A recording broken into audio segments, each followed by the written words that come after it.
The morning frost clung to the edges of the dispersal huts, glittering faintly in the pale sun. Beneath the stillness there was strain, a quiet fear running through the squadrons. For weeks, pilots had been returning with engines scorched and sputtering, some not returning at all. The Merlin's great roar, the sound of Britain's defense, was turning unreliable at altitude. In the hangar, the air smelt of glycol and cold metal. A lone technician, one of hundreds who worked unseen behind the headlines, crouched beside an open cowling, his hands raw from the chill. Inside, the cylinder banks steamed faintly.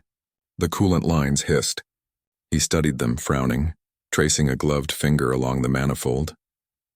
It was madness, he thought, to ask so much of these machines yet give them so little air to breathe.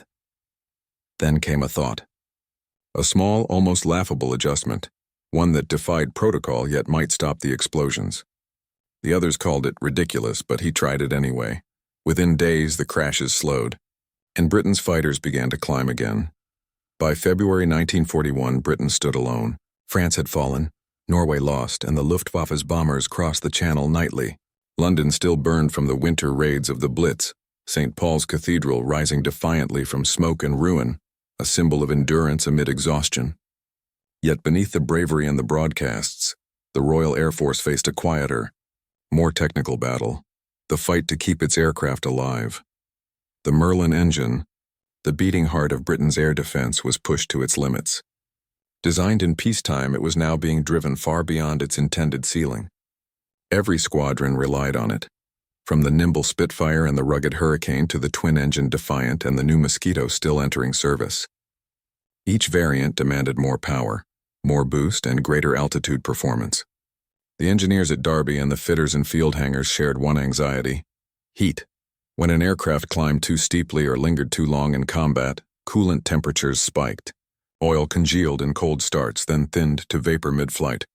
The new 100-octane fuel, imported under Lend-Lease, improved power but worsened thermal stress.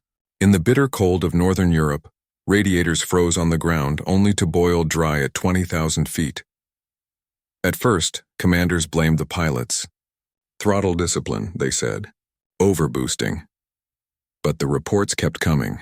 Engines bursting, pistons seizing, coolant lines rupturing like veins under pressure. In maintenance bays from Lincolnshire to Kent, crews worked through the night, faces blackened with oil and frost. Spare parts were scarce. Rolls-Royce could not build fast enough to replace what the squadrons burned through each week. The Ministry of Aircraft Production issued memos and circulars seeking order in chaos. Testing establishments at Farnborough and Boscombe Down logged each failure, measuring temperatures, pressures, and timings. Yet no single fault emerged. Every solution created a new problem. New radiators meant drag. New fuels meant detonation. New carburetors meant icing. The men on the ground grew inventive, not from curiosity but necessity. Improvisation became doctrine. Amid this, the technician's world was one of constant vigilance. He belonged to a generation of practical engineers, fitters, riggers, and tuners trained in pre-war garages and railway sheds. They had no design authority, no laboratories, but an intimate feel for machinery. The smell of metal when it ran too hot, the change in tone when a bearing failed. Their work rarely reached the logbooks, yet in their hands lay the fragile reliability of the RAF. By early 1941, the problem had reached a crisis. Intelligence briefings warned that Luftwaffe raids were intensifying. Britain's home defense could not afford a mechanical weak link. Rolls-Royce engineers dispatched service representatives to frontline stations, urging standard procedure. But standard procedure was failing in the field. And so one cold morning, as mechanics wiped condensation from their instruments and another Spitfire returned trailing white vapor, a single technician decided to ignore the manual. What he changed would at first seem absurd and even dangerous. Yet within weeks, his small adjustment would ripple across stations from Biggin Hill to Coltishall, proving once again that in Britain's war, innovation often began not in boardrooms, but in drafty hangars. The Merlin was a triumph of British design, a 27-liter V-12 masterpiece, precise yet temperamental. Its strength lay in its supercharger, a two-stage compressor forcing air into the cylinders at immense pressure. The pressure created power and heat. At altitude, where the air thinned and temperatures plunged, The balance between cooling and combustion became razor fine. 1 degree too high and the coolant boiled. 1 degree too low and carburetor icing choked the intake. At Rolls-Royce's Derby Works, teams of draftsmen and metallurgists labored night and day to refine the tolerances. They tested new coolants, redesigned radiators, and fitted thermostatic valves. But the frontline environment was unpredictable. Aircraft in service flew through freezing cloud, took damage from gunfire, and returned leaking oil or glycol. Standard tests in factory conditions could not replicate the chaos of combat. At the Royal Aircraft Establishment in Farnborough, engineers studied the airflow through the engine cowling, the breathing of the machine. They discovered that small changes in the shape of ducts, or the angle of a flap, could raise or lower temperatures by 10 degrees. But implementing such modifications required paperwork, approval, and factory retooling, luxuries that squadrons did not have in wartime. So the pressure fell upon the technicians, the unrecorded, unsung problem solvers. Working under canvas in mud and freezing fog, they improvised with whatever lay to hand: copper wire, scraps of sheet metal, old bicycle tubing. They learnt to listen to the engines as doctors to a patient's chest. A rattle might mean detonation, a sharp hiss, a leak in the glycol line. Among them, certain minds stood apart, practical innovators who saw in the chaos a kind of opportunity. These were not inventors in the formal sense. They were adapters. They took the official Rolls-Royce designs and made them work under conditions the designers could never have imagined. When something failed, they did not write reports, no, they reached for tools. In that world, ideas passed quietly along the flight line. One fitter might try drilling vent holes to ease pressure. Another might wrap coolant pipes in fabric to prevent freezing. Some tricks worked, others failed. But slowly patterns emerged. At Coltishall, one technician began experimenting with airflow around the coolant header tank, a minute redirection of cold air that seemed to prevent boiling. At Tangmere, another discovered that a small change in the bleed valve setting steadied engine temperature on takeoff. Such field fixes rarely reached official notice. They existed in the oral tradition of wartime maintenance, spoken advice, scribbled notes handed from one station to another. And yet collectively they saved aircraft and lives.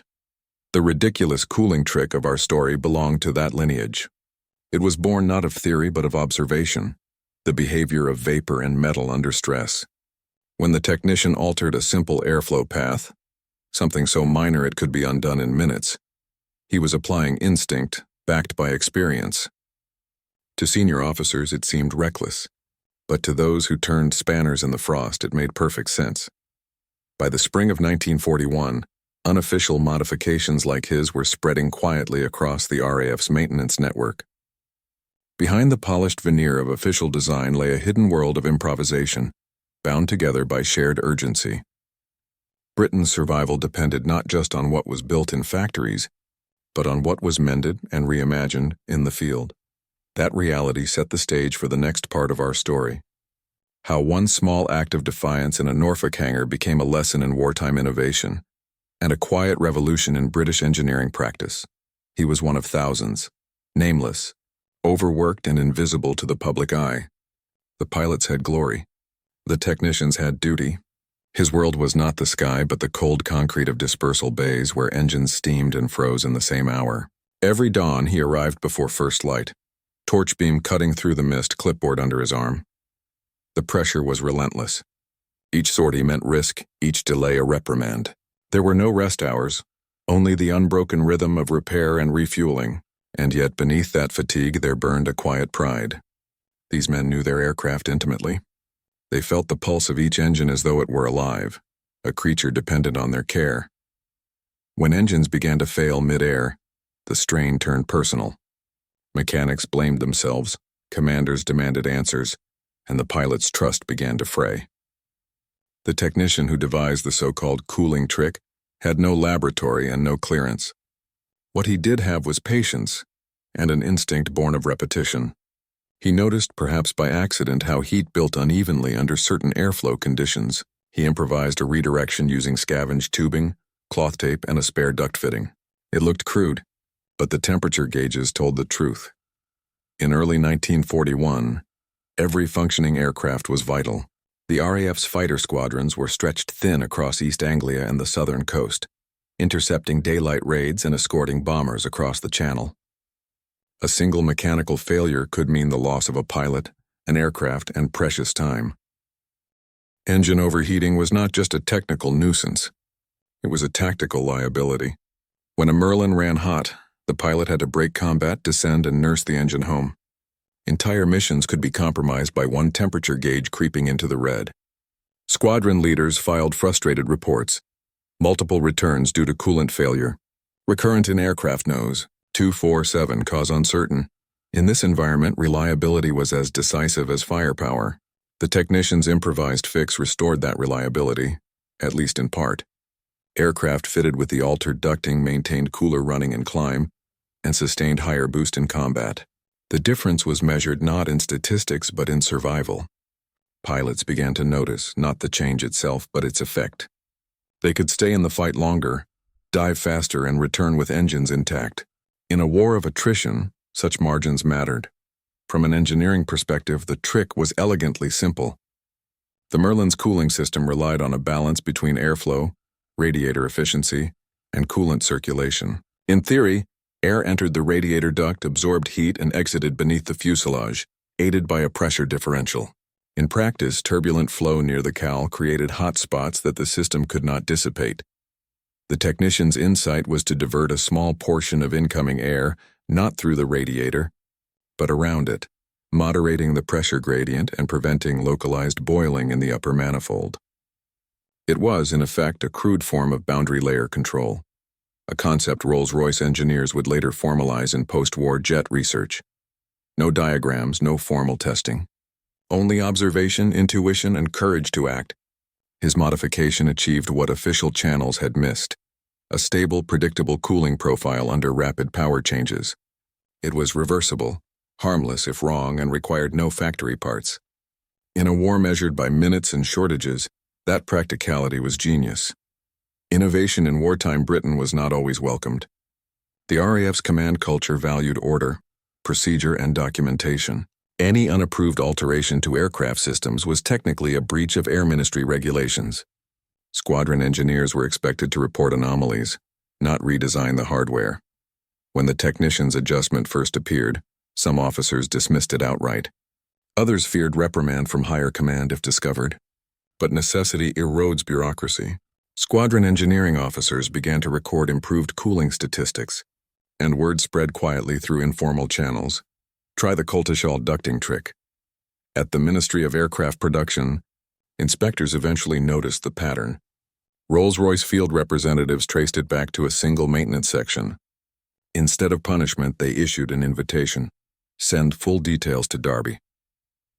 Within months, factory engineers replicated the effect in controlled tests and incorporated similar principles into later radiator designs.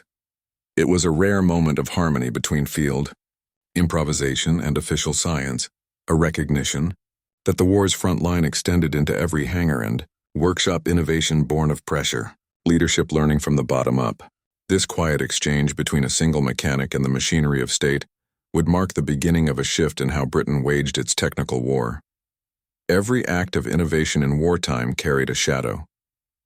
To alter a piece of government property, an aircraft of His Majesty's Air Force, without authorization was no small matter. Manuals were clear, orders absolute. The penalty for negligence could be dismissal, or worse, a charge of sabotage if the modification caused loss of life. For the technician, the decision to proceed demanded more than curiosity. It demanded moral courage. He understood the stakes, not in abstract terms, but in human ones. He had watched aircraft fail on climb-out, seen the fireballs on distant fields. He knew the sound of a Merlin seizing mid-flight, a dull hammering that ended in silence.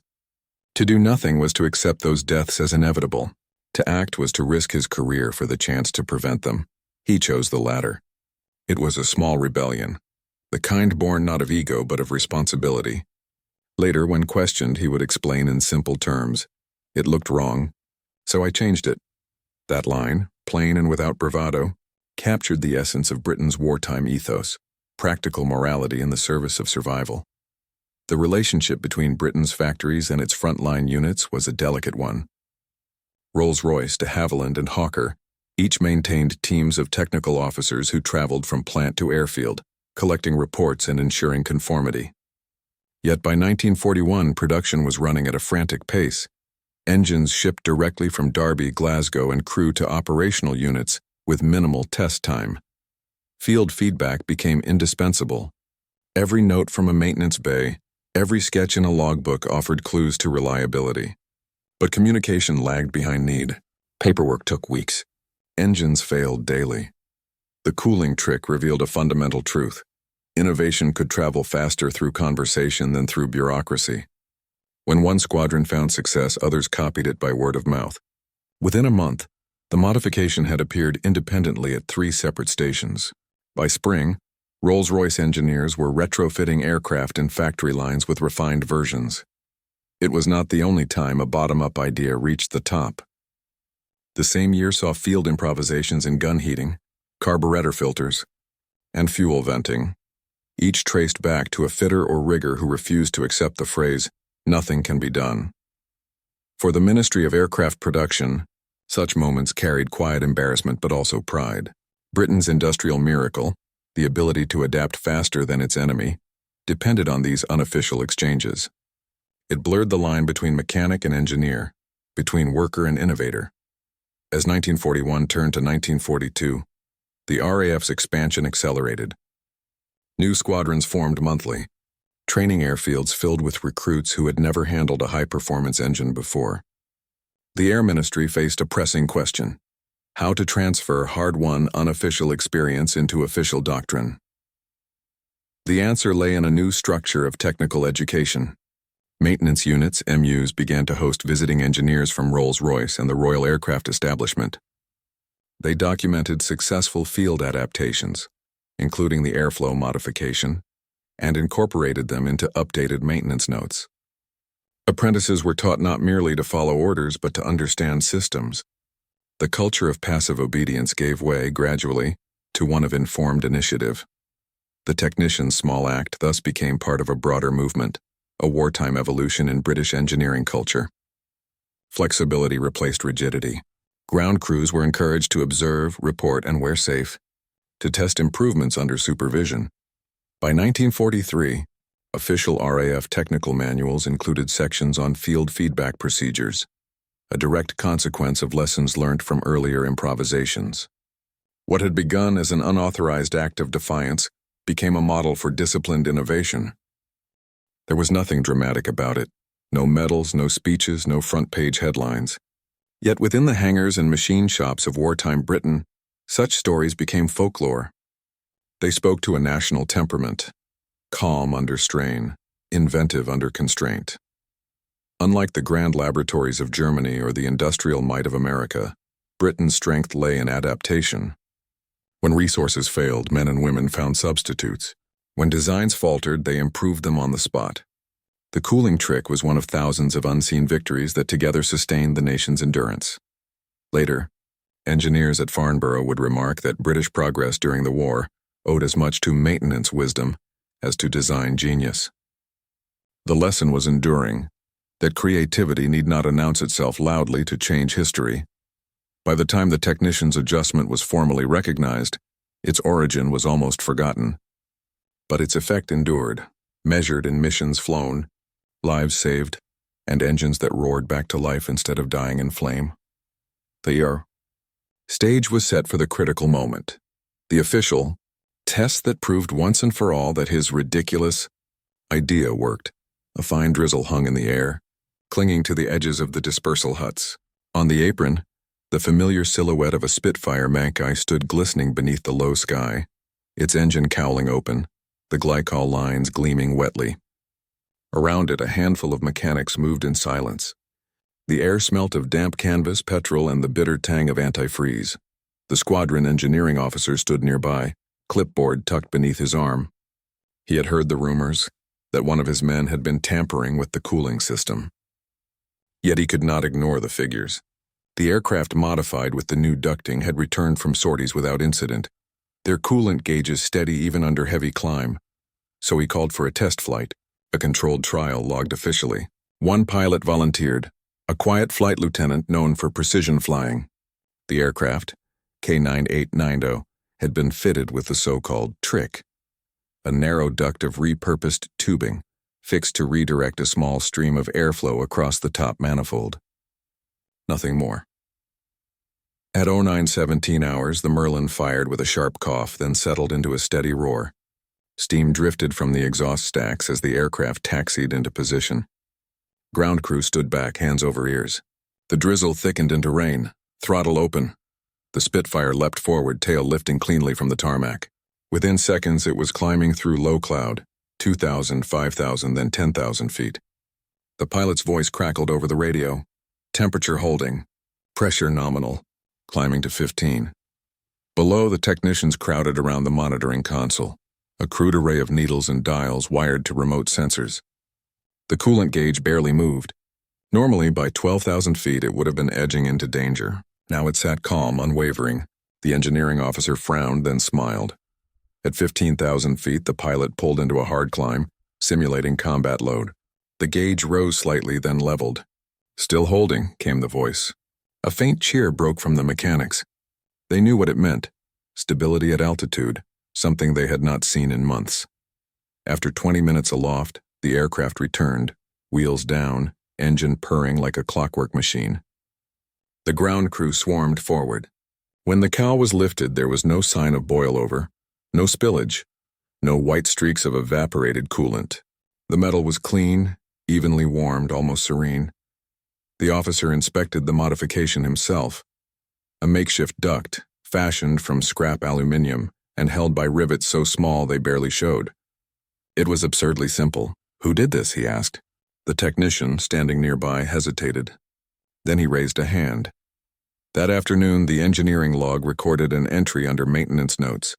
Aircraft K9890, coolant performance improved following modification to auxiliary airflow. Recommend further examination.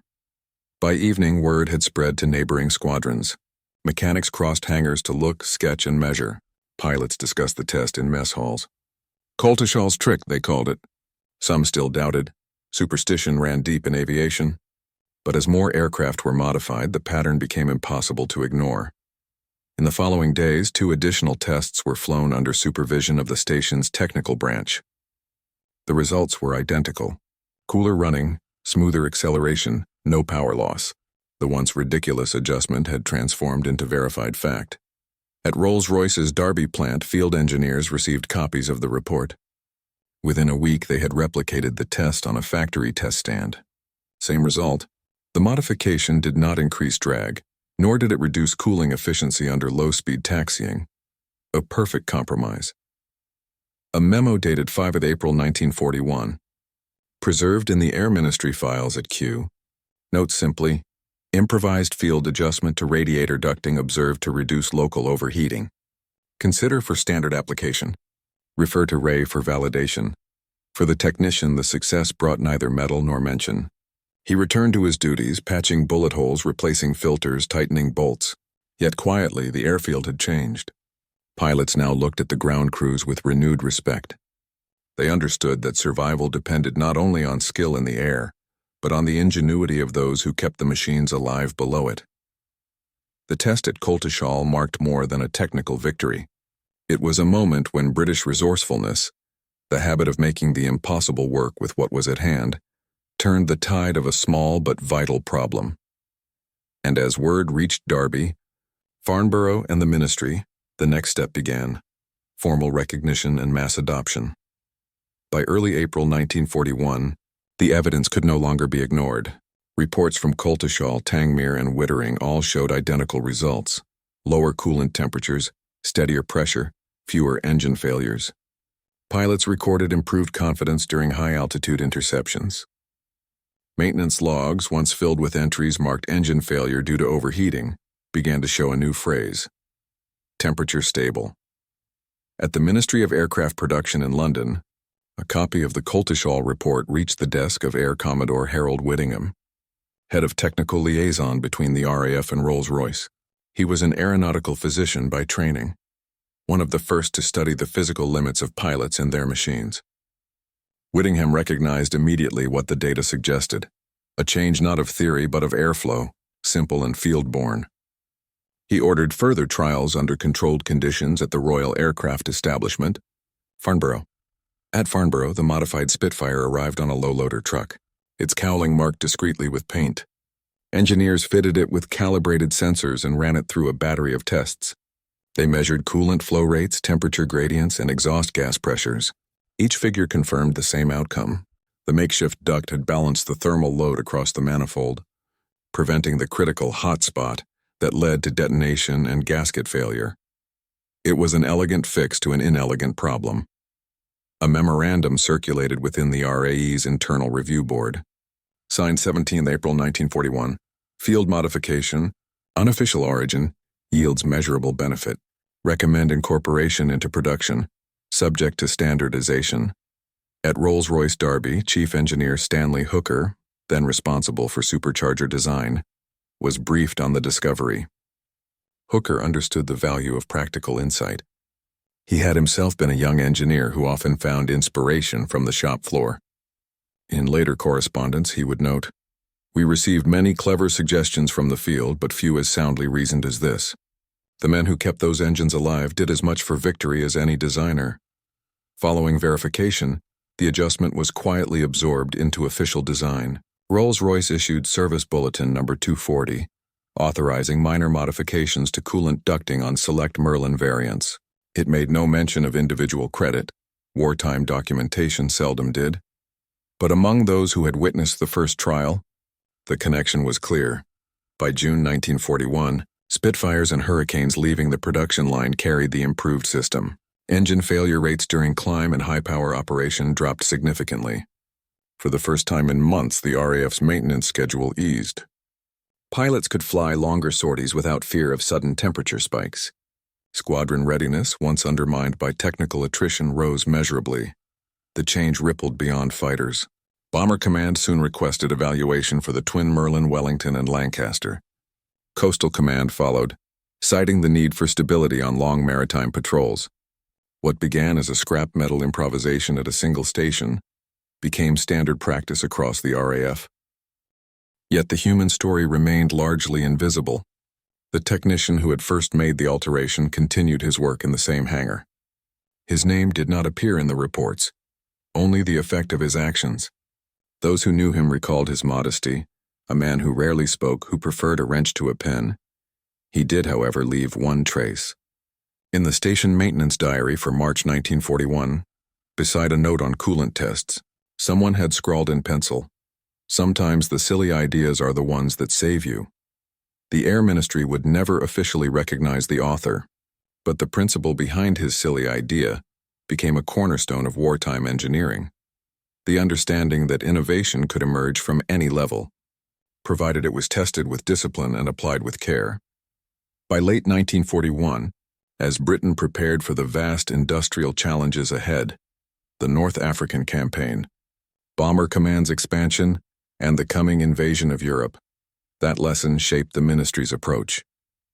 New liaison offices were established between factories and frontline units. Technical sergeants were invited to submit improvement proposals. The boundary between design and maintenance began to blur. The technician's quiet act had done more than cool an engine. It had warmed a culture grown rigid under the weight of hierarchy. When Rolls-Royce later reviewed wartime field modifications, they recorded that a number of minor innovations, origin unrecorded, materially improved reliability. Behind that bureaucratic phrasing lay the truth of one man's intuition, forged in the damp air of a Norfolk morning. From that point on, every Spitfire that climbed into the thin, cold skies over Europe carried within it the echo of that moment, a whisper of airflow shaped by human understanding. From trial to transformation, the ridiculous trick had crossed from defiance to doctrine, but as Britain's air war expanded and the machines grew more complex, the consequences of success also deepened, for industry, for the men who maintained it, and for those who flew. The months that followed the modification's approval brought a subtle, almost invisible transformation to the Royal Air Force. It was not marked by speeches or medals, but by the steady hum of engines that no longer failed. At Coltishall and Tangmere, ground crews noticed the difference first. Aircraft returned from sorties with radiators intact, glycol levels steady, and no more emergency landings caused by overheating. Mechanics, once accustomed to patching fractured coolant lines through the night, now turned their attention to preventive work, propeller balance, ignition timing, aerodynamic smoothing. Small efficiencies multiplied, squadron readiness improved. In statistical reports compiled at Fighter Command Headquarters, the impact was quietly recorded. Between April and September 1941, the number of engine failures attributed to thermal stress dropped by nearly half. The findings never reached the newspapers, but they filtered through the RAF's internal network as a sign of progress, a mark of competence in the midst of chaos. At a time when Britain was still fighting for survival, reliability was a form of morale. Every pilot who trusted his aircraft to climb into combat without fear of catastrophic failure carried an unseen confidence. It was not heroism in the romantic sense. It was steadiness, the kind that allowed men to face danger with calm precision. The Ministry of Aircraft Production under Lord Beaverbrook noted the implications. Beaverbrook had long pressed for closer integration between design offices and operational units, arguing that feedback from the front was as valuable as any factory innovation. The cooling modification became a quiet proof of concept. By late 1941, the ministry initiated a new technical feedback system, an organized channel through which squadron engineers could submit field observations directly to the Air Ministry's technical branches. It was the first structured mechanism of its kind in British military aviation. Through this network, small discoveries, a better filter, a sturdier hose clamp, and improved vent design began to flow upward into official design changes. The culture of British wartime engineering shifted. Innovation was no longer seen as the preserve of scientists in white coats. It became the duty of every man who held a spanner or logged a fault. Rolls-Royce's own production lines adapted accordingly. At Derby, Crewe, and Glasgow, senior foremen now circulated weekly summaries of field advisories drawn from RAF reports. Adjustments that once took months now appeared in days. The exchange of information between the front line and the factory floor grew into one of the quiet strengths of Britain's industrial war. Machine. This spirit echoed Churchill's vision of a nation, mobilized not only in arms but in intellect. He had spoken in 1940 of the genius of the ordinary British workman, a phrase that, in retrospect, seemed to capture precisely what the cooling fix had represented. An act of working-class ingenuity, forged from necessity and adopted by a system willing to listen. The story, though rarely told, spread among maintenance crews as a kind of legend. The trick that stopped the boil, they called it, a reminder that even the smallest acts of observation could save a squadron. Some fitters began to keep informal notebooks of their own experiments, airflow tweaks, lubrication tests, wiring shortcuts. They would swap these during mess breaks or on night shifts, treating them like field manuals. For the RAF's engineering corps, this was the beginning of a quiet revolution. It blurred the boundaries between theory and practice, command and craft, and it strengthened a truth that Britain's wartime industry would carry into the jet age, that reliability was born not of grand inventions, but of patient, persistent refinement. By 1942, the RAF's maintenance efficiency was among the highest of any air force in the world. The Merlin engine, once temperamental, had become a symbol of mechanical dependability, powering not just fighters but bombers, transports, and even experimental aircraft. It was no coincidence. Behind the statistics, behind the polished factory reports, lay the fingerprints of those who refused to accept failure as inevitable. The war, however, was far from over. New challenges loomed: desert heat, Arctic cold, and the demands of continuous long-range operations. And once again, Britain's technicians would be forced to adapt. By the spring of 1942, the Royal Air Force had entered a new phase of the war. Britain was no longer fighting for survival alone. It was preparing for offense. From the skies above the Channel to the sands of North Africa, Merlin-powered aircraft became the spearhead of Allied air strategy. And in every one of those engines, the small, almost accidental refinement of airflow still played its quiet part. Engineers began to notice something remarkable. The modified cooling duct, now standard across multiple aircraft types, had not only reduced failures, it extended engine life. Fewer replacements meant less pressure on spare parts, freeing resources for bomber production. The economics of the war shifted in minute but measurable ways. A single idea, born of improvisation, had contributed to Britain's capacity to sustain prolonged aerial warfare. At Rolls-Royce, post-test analysis confirmed the underlying science. The technician's adjustment had stabilized the thermodynamic gradient across the upper coolant manifold, preventing localized boiling and reducing metal fatigue. It was a solution elegant in its simplicity, precisely the kind that wartime bureaucracy rarely anticipated, but gratefully absorbed once proven. In internal correspondence preserved at the Rolls-Royce Heritage Trust, one engineer wrote in mid-1942, "We have learnt more from what the fitters teach us than from a year's theoretical study. The engines are their apprentices as much as ours." That humility marked a turning point.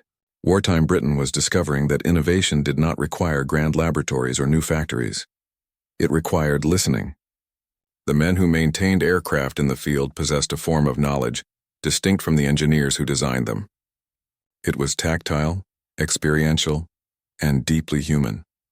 The Ministry of Aircraft Production quietly incorporated this philosophy into post-war planning.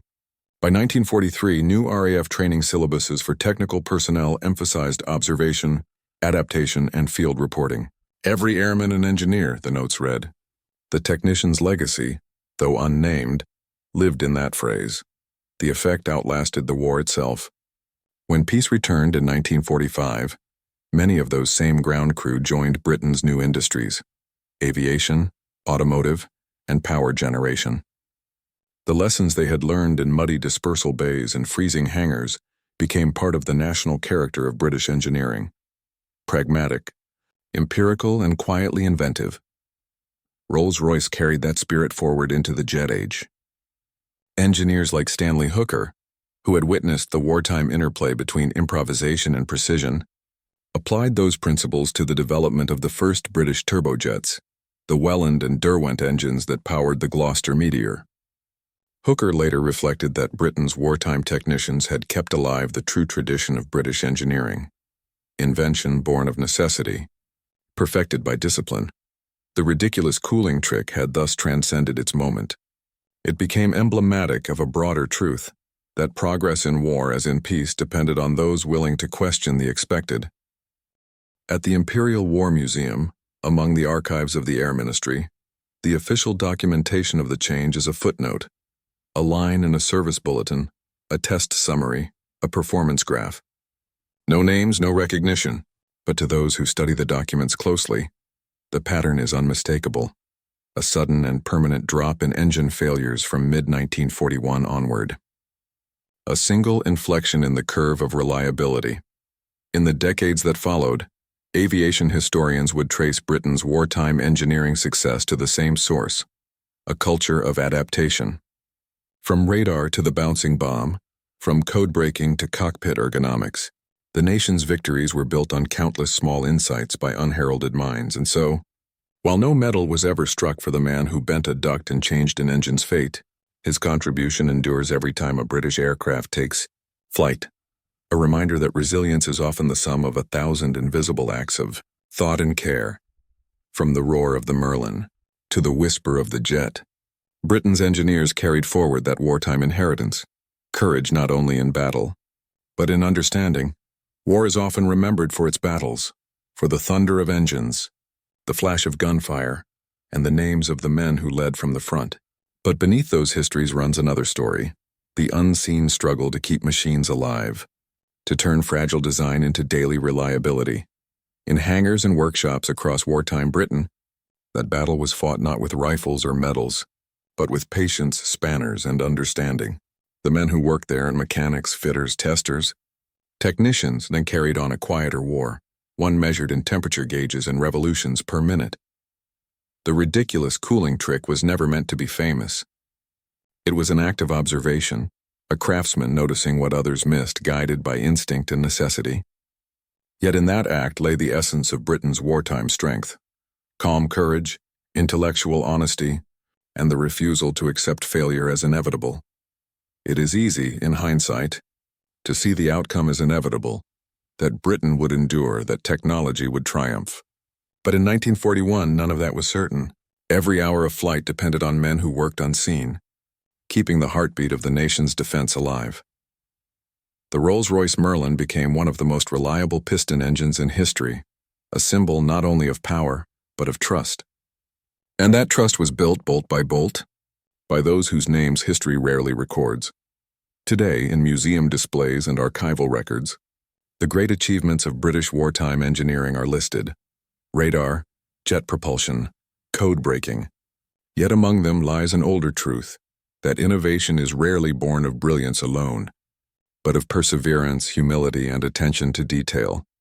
In the cold light of that Norfolk morning, one technician's silly idea changed the rhythm of war. It saved engines, aircraft, and lives, not through luck, but through thought. And in doing so, it left behind a legacy far greater than a mechanical fix, a testament to the quiet minds that turned adversity into progress, and to a nation that in its darkest hour found victory not in noise, but in understanding.